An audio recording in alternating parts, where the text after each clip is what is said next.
Welcome back to the Kiwi Wedding Podcast. My name is Lydia. I'm an Auckland wedding photographer at Lydia Rachel Photography and your host. Before we jump in today's episode, I'm so excited to share that Earlybird tickets are officially on sale for our upcoming live events. We'll be back in Auckland on Sunday, 13th of September, and for the very first time, we're bringing it to the South Island in Christchurch on Sunday, 27th of September. These events are designed to bring together engaged couples or brides and their bridesmaids and some of New Zealand's best wedding professionals for an afternoon of expert advice, honest conversations, planning inspiration, and the chance to connect with others in the same season as you. Whether you're newly engaged or counting down the weeks until your big day, I'd absolutely love to see you there. Earlybird tickets are available for a limited time only, so be sure to grab yours before the price increases. You'll find all the details and ticket links in the show notes for this episode. Now on to today's guest. Today I'm chatting with the lovely Holly, who married her husband Luke at the breathtaking Ātaahua Estate in the Bay of Plenty. Holly and Luke both work in the super yacht industry, so planning a New Zealand wedding while living and working overseas came with plenty of challenges. With the help of their incredible planner, Lisa from With Love, they created a wedding that was effortlessly stylish, deeply personal, and centered around bringing their favourite people together. We chat about planning from overseas, creating an intimate guest experience, choosing local vendors, designing a custom wedding dress, skipping the traditional wedding cake in favour of an epic tiramisu slab, the reality of budgeting for a modern New Zealand wedding, and Holly shares some incredibly thoughtful advice about trusting your creative vendors and tuning out the noise of social media during the planning process. It's such a beautiful conversation packed with practical advice and inspiration, so let's get into it. Enjoy episode 155 with Holly. Hi Holly, thanks so much for joining me on the podcast today. Excited to chat all about your wedding. You're very excited to be here, thank you. So to get started with, if you could kind of take us back to the beginning and tell us a bit of the story of how you guys met and your life together. My husband Luke and I both work in the super yacht industry for the better part of 14 or 15 years. So we met on a boat that we were working on together. We actually shared an office, a very, very small office, I might say, together and worked together for about a year and a half. Yeah, before we got together, it was kind of like I didn't see it coming. I don't think either of us kind of saw it coming. So that was quite a cool, just like fateful moment in the south of France. And that was 3 years ago. Love that. Just came together at work and then rest is kind of history. So good. So together for a little while and then you got engaged. Can you tell us a bit about the proposal story? We got engaged in January, so just after Christmas. I'd given Luke a gift for Christmas of a stay at this really beautiful little Airbnb in the Kaimai Ranges, not far from where my mom and dad live in Omakaroa. And we just wanted like some peace and quiet time away from our families that we kind of bounced between. And it was like so beautiful, surrounded by bush, like very Kiwi, super humble. Is a big surprise. And it was just, one night around the fire outside, like blanket of stars. And he got down on one knee. I actually saw the ring box in the pocket. We're both wearing our bathrobes, and I saw the ring box in the pocket, and I was like, oh gosh, here we go. But it was nice. And then we kind of took about 24 hours just together before we told anyone. And it was so nice to just be there and like have our little Kiwi moment since we travel so much for work. It was really special to have that like little slice of New Zealand as part of our story. Oh, so special. Sounds ideal and so nice when you can just kind of stay in that bubble for a little while before telling everyone Yeah. else, just enjoy it yourselves. Had you been one of those girls that dreamed about your wedding? Did you have a vision in mind for that? And where did you kind of get started with planning, looking at venues, all of that? Oh my gosh. No, I was not. I was not that girl. Yeah, and it seemed like quite a big, overwhelming process to start with. Luke definitely spearheaded all the planning initially, and we booked like most of our big vendors early on, whilst we were also buying a house, which was pretty stressful. And I was, I just I couldn't see it going really well, considering that we live overseas, for 6 months of the year. We're pretty busy with work. So I think it was very naive of us to think that we could have kind of done that process ourselves. I'm sure we could have put on a nice party, but not anywhere near the kind of event that we ended up having. And so we called on Lisa from With Love, who yeah, it was just an absolute dream to start with and really started pointing us in the right direction, even though we had those kind of big vendors already locked in. I guess everything started from our venue at Ātaahua, which is only a couple of 100 meters down the road from where my mum and dad live. So it was a, kind of a no-brainer for us. We walk past it every day when we're staying with them. And we kind of looked at another venue as part of our kind of due diligence, but I think it was always going to be there. It's such a special place for us. And Luke's family are part Italian, and that Italian style villa and the Mediterranean aesthetic and the fact that we spend so much time in the Med kind of just all culminated together. Yeah, and I think in terms of the planning side of things, a lot of the bridal stuff really gave me the ick. I was really turned off initially by a lot of bridal stuff. Especially like I was adamant I wasn't going to have any flowers. I didn't want a cake. Oh, yeah, there was so much that I was just like, oh, it feels too much. So Lisa was a good buffer for all of those kind of things. And yeah, her friendship through the whole process was just like made it so incredible. Yeah, we were very lucky. She's the best. I've had a few of her brides and her on the podcast before, but yeah, everyone obviously raves about her. And yeah, such a key thing, especially when you're overseas, so much having that planning support is so helpful. Cool to hear about that kind of personal connection with your venue and yeah, all those little touch points as well. Such a special spot. Did you have kind of like the most important elements, your top priorities for the day? I guess mapped out in a little way. We knew that we wanted something intimate and with a lot of connection to our guests, which really led into we wanted good food as well and good vibe and aesthetically beautiful. But the way that we structured our dinner and food service was cocktail style, walk and fork. We'd been to a good friend's wedding who we just magpied some of their like cool elements, and they had a lot of loungy furniture at their wedding with a cocktail style dinner. And that really spoke to us in terms of having our guests really interacting and took a little bit away from like a pretentiousness. We really wanted it to feel very accessible and look beautiful, but also not feel too much. Ātaahua is such an incredible venue, and we knew that we wanted something beautiful, but we didn't want to feel like it was out of touch or not give a feeling of Luke and I as well.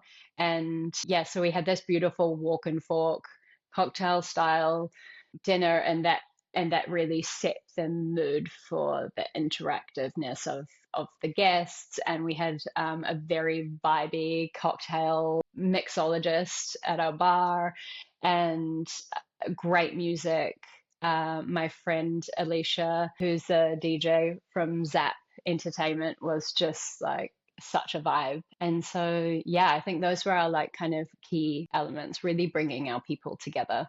So good. So many important things in there. Sounds like you really focused on that like guest experience and overall like vibe and feeling of the day and making it representation of you guys as a couple as well. How did you go with the dress shopping experience? Did you go to a few different places? Yeah, can you walk us through that a little bit? That was, quite an experience. I think it's a big hype for a lot of brides and a lot of like it's such a huge part initially when you haven't really even gotten to your planning and all of that. Luke and I live in the Gold Coast in Australia, which has its own kind of aesthetic, and those bridal boutiques were really not speaking to my style. So I did go down to Sydney. I went to a ready to wear bridal store and had a pretty poor experience, if I'm honest. It wasn't I didn't have any of my girlfriends or my mom with me, so I just went by myself. And I think perhaps I'd hyped up that bridal dress, say yes to the dress experience, and it really wasn't that. And I had an acquaintance who had the most stunning wedding dress from Lulu Jackson.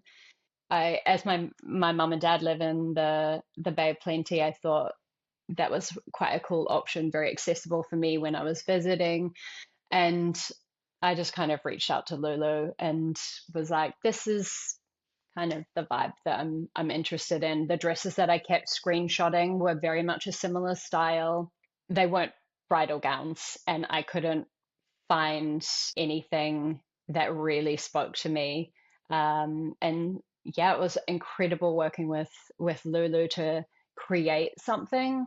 It's quite an overwhelming experience when you don't have an end product. You don't know what that's really going to look like. I think you're really got to put some trust in your bridal designer to know that it's going to kind of come to fruition in the way that you would expect. I really went with my instinct on it, and it was, yeah, such an incredible process to actually feel like you're creating something. And yeah, quite a special reveal, I guess, on the day, and maybe a different kind of bridal gown. It was a little bit different to Lulu's usual style of these like gorgeous big full skirts, I think, that very much like in trend now. Mine was a lot more of a simple silhouette with just some extra shoulder, which is amazing. And then I didn't want a second look. I really wanted to just, spending a lot of money on a dress, I wanted to get my 8 hours. And Lulu suggested that this big shoulder piece that we had, we could just drape it off the shoulder and it could become a whole nother kind of vibe, a little bit more sexy, a little bit more like cool party vibe. So I kind of had two looks within one dress, and that was just like a beautiful accident. But yeah, it turned from a very basic kind of dress scenario to something that was really special, and that my mum could come to my fittings with me, and I had the full experience by the end.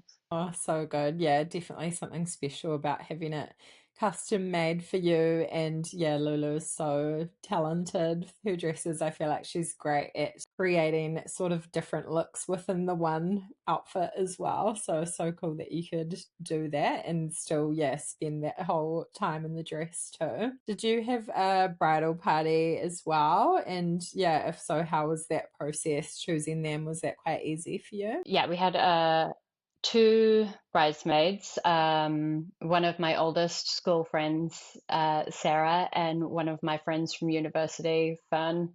I was kind of adamant about not having a large bridal party. I just kind of wanted some key figures, I guess. I have a lot of friends all over the world, so that also makes it really difficult. So yeah, I think keeping it more intimate was a real conscious decision. And then yeah, Luke's groomsmen.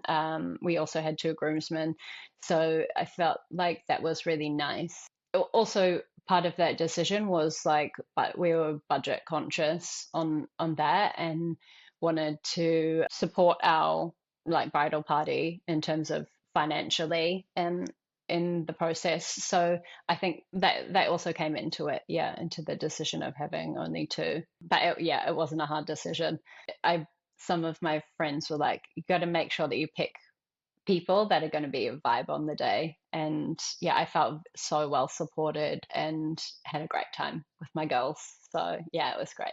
Amazing. So good. And how did you go with the guest list? How many did you end up having? Was that quite tricky to narrow down? One of my good friends had suggested just to write down absolutely everyone that you would think of inviting if money was no object.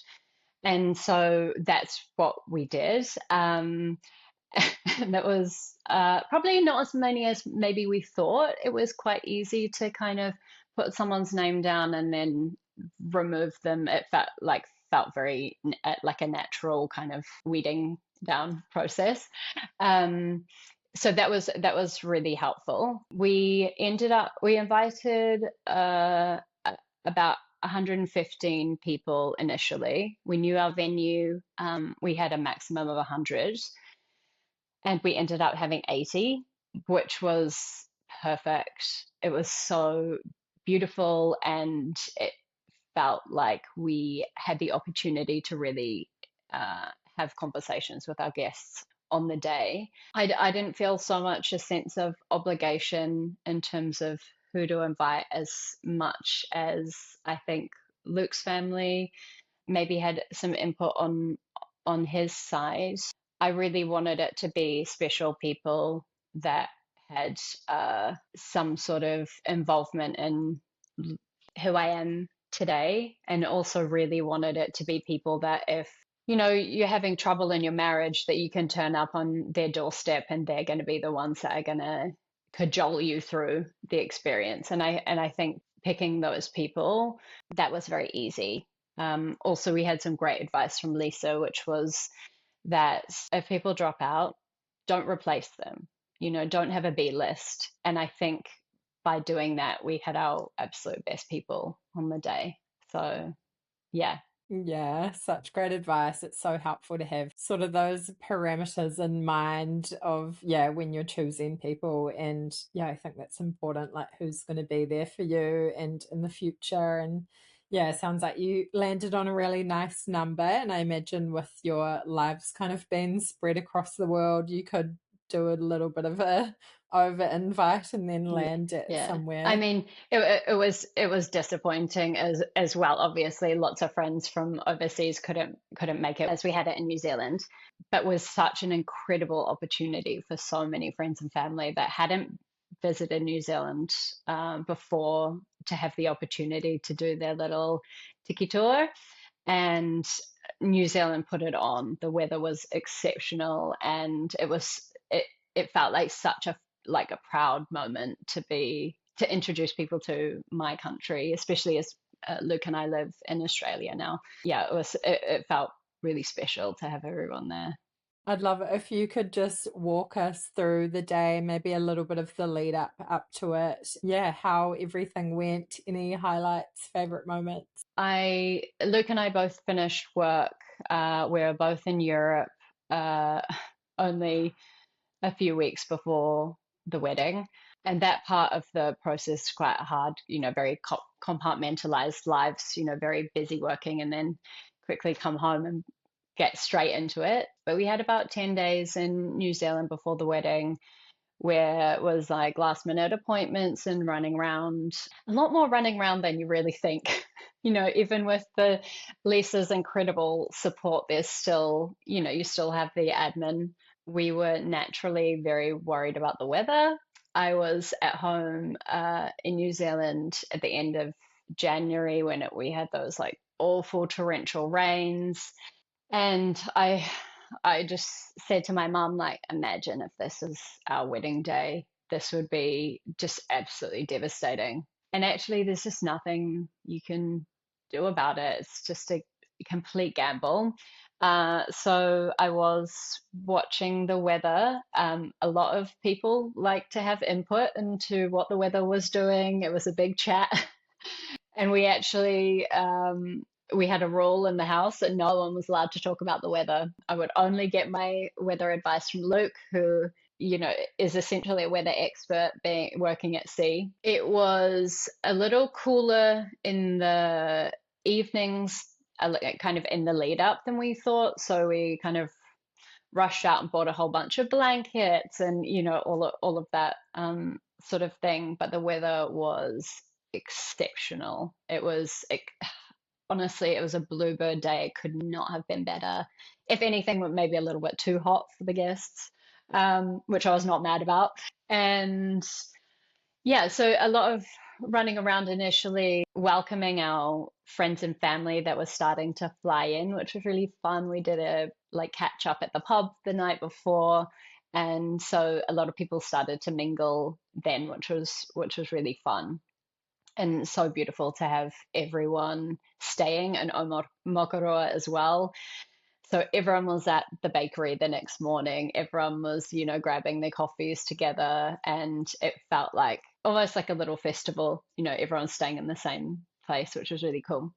On the morning of the wedding, I was really nervous, I think, like just normal jitters. I found it really hard to eat anything and all of that. And I think now that I'm looking back, I think that was because I didn't have anything to do.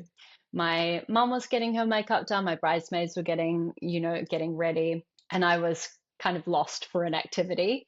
And we had some really good friends that were staying in our next door neighbor's house. And so I actually just wandered over there in my bridal gown and lay on the couch in the sun and just had a chat. And actually that was so beautiful. It was such a cool moment to be able to, for them to be able to kind of share in the morning as well, which was a bit unexpected. And my favorite part of the day for sure was working with our photographer, Bonnie, who was just like an absolute dream.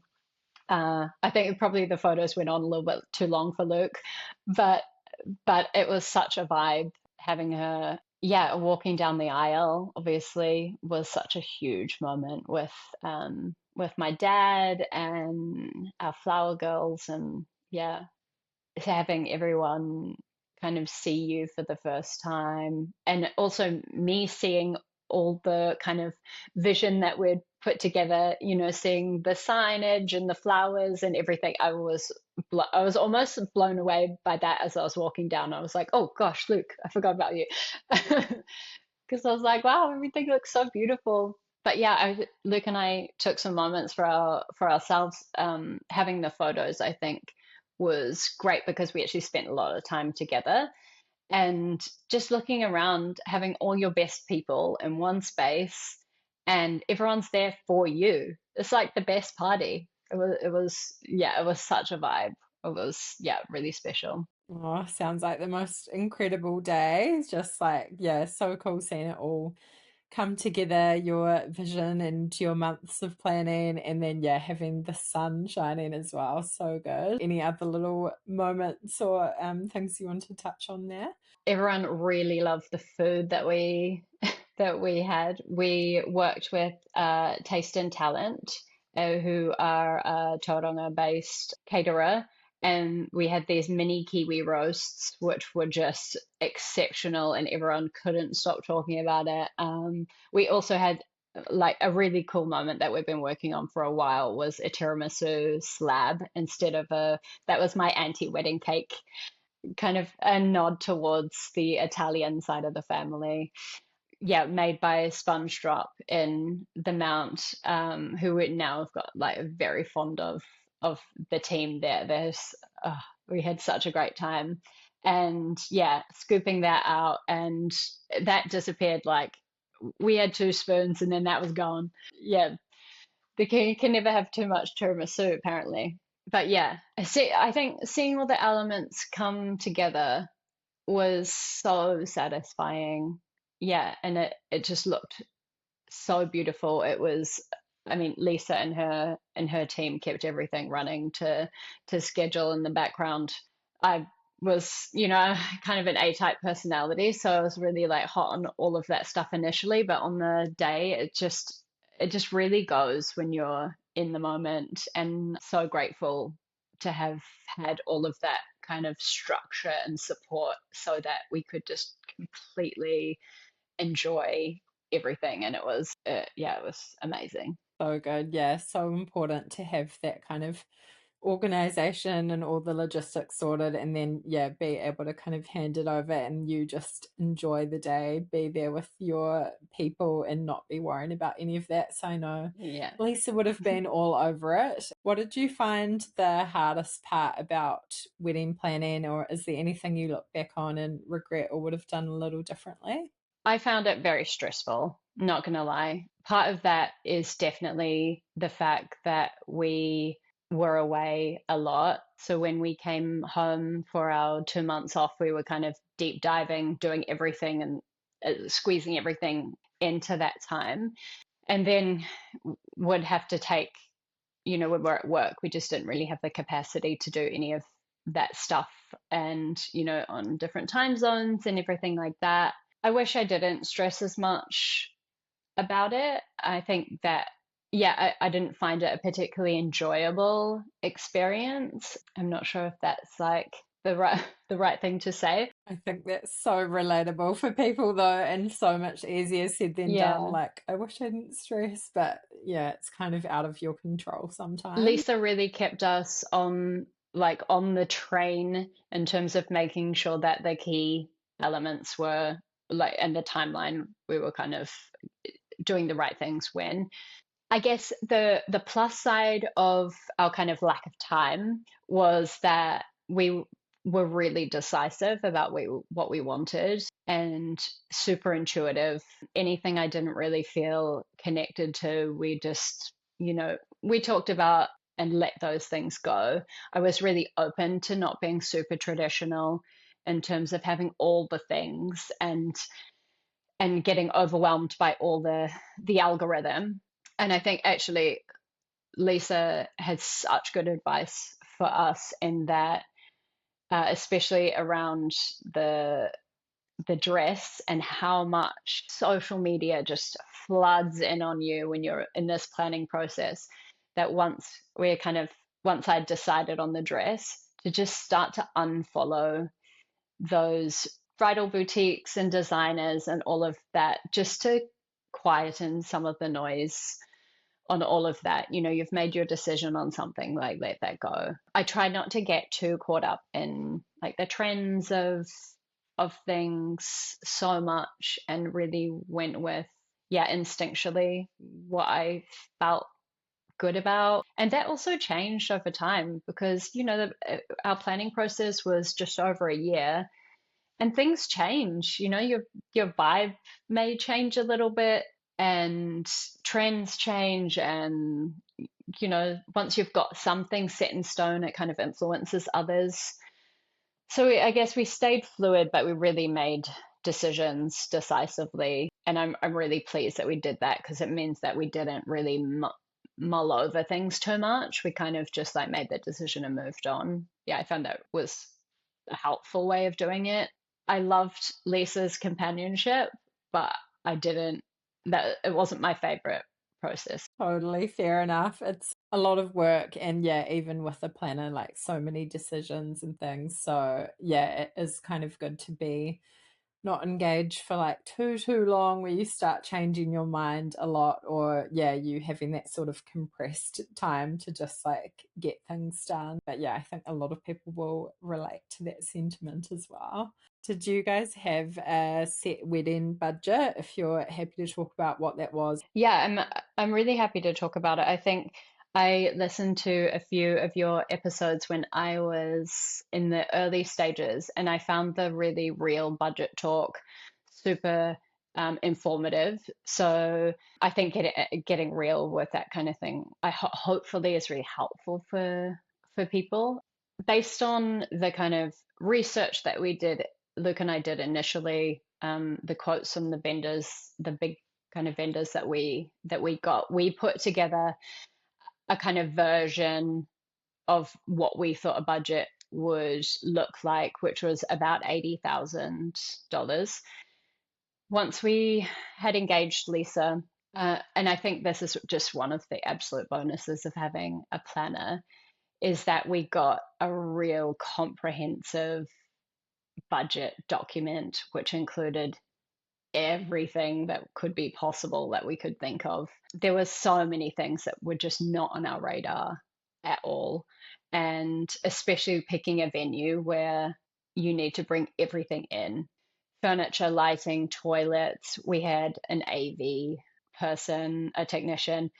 All of these additionals were just not really on our radar. And so working with Lisa and keeping, really conscious of the budget throughout the process, we came in at just over 100,000. So, which was actually pretty realistic, I think. There was some elements that we really like negotiated on or did some DIY for. Whether that saved us money in the long run, I'm not sure. There were some things that we threw money at because we were time poor, and some things that we got incredible generous discounts for working with really good friends, which was incredible. So yeah, I think we were very happy with how we landed. I think towards the end of the process, there was a little bit of, oh, just pay the money, do the thing. I can't. I had so much decision fatigue by the end of the process. But yeah, we were really conscious of our budget throughout, and happy with how we landed at the end. Thank you for sharing that. I think, yeah, so helpful for people to hear, and just realistically what that looks like. Yeah, especially with that kind of venue where you have to bring a lot in, and yeah, in terms of hiring things, and yeah, like you said, all those little things that you might not necessarily think about. And yeah, I think a lot of people relate to you on that point at the end where you're just like, I don't want to look at it anymore, just get it done. Yeah, so many people say that. So good to hear. And yeah, I think quite normal for like these days and the kind of wedding you had. Did you guys go on honeymoon straight away, or did you hang around with family and friends in NZ for a while? Yeah, so we had a few days after the wedding. It was actually Luke's birthday the day after our wedding, which makes remembering the dates very easy. But we had a cool hangout pool party with all our friends and family who had come over. So that was beautiful, and kind of hung around with them for a few days. And then we went to the Cook Islands for a week. It was incredible. We had such a great time. Highly recommend the Cook Islands. Luke planned the entire thing. I didn't have any, and that wasn't for it to be a surprise. It was just I honestly could not make a decision on a single thing. He was trying to show me the accommodation options, and I was just like, whatever one you want, that's fine. But it was actually really cool because once I got there, it felt like a real treat because I hadn't been involved in any of the admin. I just turned up. Yeah, it was such a good husband activity. Yeah, 10 points for that. But yeah, it was cool. Got us to kind of just be together, hanging out, doing lots of activities, and talking about the week before. And yeah, it was pretty special. And then came back home to the Gold Coast for a week, and then I was back to work. So we really had to make the most of that like short time that we had together afterwards, living in our little bubble. Yeah, quite a quick little turnaround, but so special that you got to do that. I think great advice for any brides out there that are a bit over making decisions. Put Yeah. your husband to be on that task. So good. Did you have any kind of helpful resources that you used during the planning process? I imagine Lisa was hugely helpful, but yeah, in terms of like finding vendors or inspiration, anything like that? I mean, all the usuals. We used Say I Do as our wedding website, which also has some like helpful resource on there, and a good little planning side to that if you didn't have a planner. Obviously, Instagram and Pinterest and your podcast I found, yeah, really helpful. I especially liked on Instagram, like the anti bride and the wed and together journal, things that like you get to see some maybe not so traditional things that people are doing, which I found really cool. We also really wanted to, in terms of finding vendors and all of that, it was really important to us to try and support local Bay of Plenty vendors. So we had a lot of local vendors recommended by both Ātaahua and by Lisa. And that made it such an incredible experience. It felt like really supporting the community. And there's just so many incredible vendors down there. And we didn't want to just keep drawing on people from Auckland, although we did in some aspects, but our catering, our marquee, lighting, yeah, the cake, wedding dress, all of that was so special to keep that, our florist as well, to keep that really local. And so we really drew on what the local area had to offer in that respect. Yeah. There's so much talent in the Bay of Plenty. Beautiful to be intentional about that and just, yeah, supporting the local area. Love it. You've, yeah, given a lot of advice throughout already, but is there anything else you would say to a couple planning their wedding at the moment? Yeah, one of the huge takeaways that I have from just my experience in this whole interesting whirlwind process is to really let your creatives do their creative thing. I think we got such an incredible result from giving a little inspo and letting the creatives kind of, yeah, do their best work. And that's both Lulu with my dress, Kath, our incredible florist. I gave her kind of one random Pinterest image, and she created this beautiful whimsy Mediterranean vibe, which I was so like super weedy. Like I didn't want lots of typical flowers. If you'd thrown a like tight rose bouquet at me, I would have been like, oh, just not my vibe. Same with our photographer and our videographer. We just had the most exceptional result from just letting them do their best creative thing. Yeah, and that's what I would recommend. I think drawing some sort of inspiration or an idea that you see that you like really align with, but that's also how we chose some of our vendors, our videographer, especially Rowan from Valo. I loved his style of videography, super cinematic and beautiful and super emotional. And that is the exact result we got from our video. And I think using their resource, they're the ones that are like experts in this area. So I think, yeah, let your creatives do their creative thing, and I think that's how you'll get your best result. Such great advice. I love that. Choosing the right people, and that's how they do their best work, by, yeah, giving them a bit of freedom and just trusting them. So We really chose our vendors very instinctually as well. Lisa does an incredible job of really supporting that process, but letting us make the decisions. And I felt like we got such a cool vibe of vendors together who really worked so well on the day and created such cool energy and really supported us. So I think who you choose is super important, but that they align with you. You're not just picking the person with who's trending or or with the biggest profile necessarily. It's really the people that you're surrounding yourself with on the day will create the experience. And yeah, in our experience, that was just so special.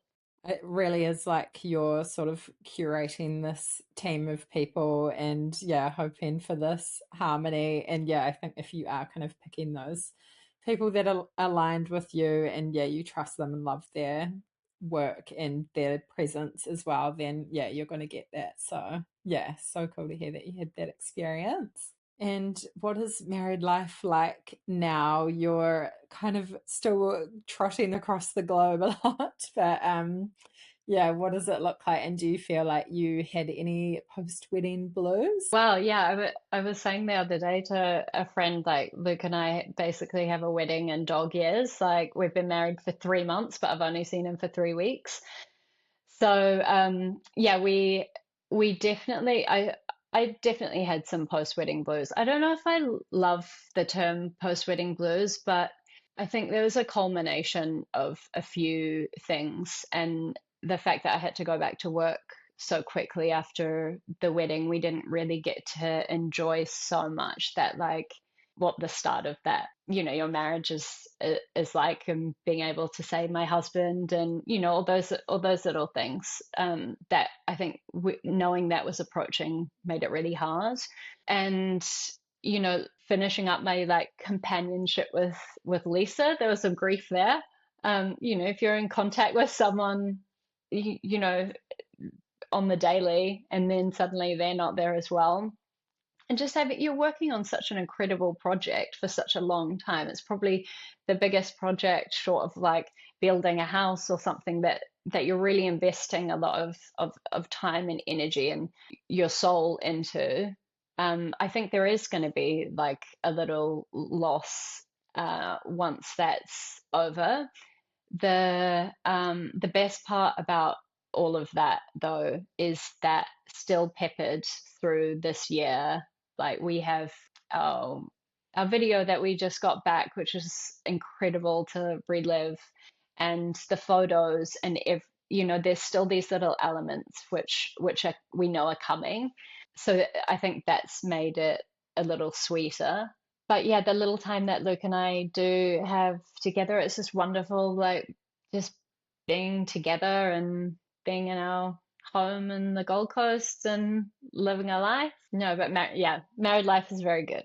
Yeah, I'm very happy. So good. No, I think that's such a good way to describe it, almost like a bit of grief when that sort of period ends, or like withdrawal, and there's so much build up, and then when it's over, that's going to be a bit of a weird feeling and a bit of processing, but focusing on those little bits to come, like your photos and video and stuff, is so cool. And just keep reflecting back on the day. This is a cool way to reflect as well. So grateful for you coming on. It's been so amazing to chat to you today. Is there anything we missed or you want to add before we wrap up? No, it's such a pleasure to relive it all, have the opportunity to relive it.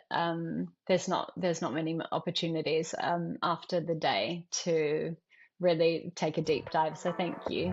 Such a pleasure.